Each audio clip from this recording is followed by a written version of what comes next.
Hello everyone, for today's video ang Wally Pulos. Mas bisa ko bulak. Ako sa kaligoan ni kadali ni mga bulakan ni kay ni igo-igo. Bitaw ako sa ning bisbisan kay dalian ni mga sakit ko. Hindi mabasa. Hindi po siya pwede ipadaghan ng tubig kay malatay ng gamot. Pero nasa mga kaktus natin na pwede na kadaghan na siya basa hindi pang butang. Nang sa kadaghan ang kanya ng hindi pang labay.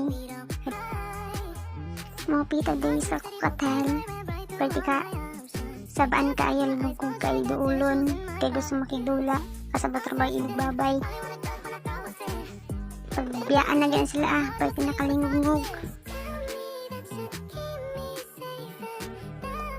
Mga kiat ng mga langgaman Pita dress mga koy. Pag duulan na siya tao, magkapit kayo na sila kaya bibahugan.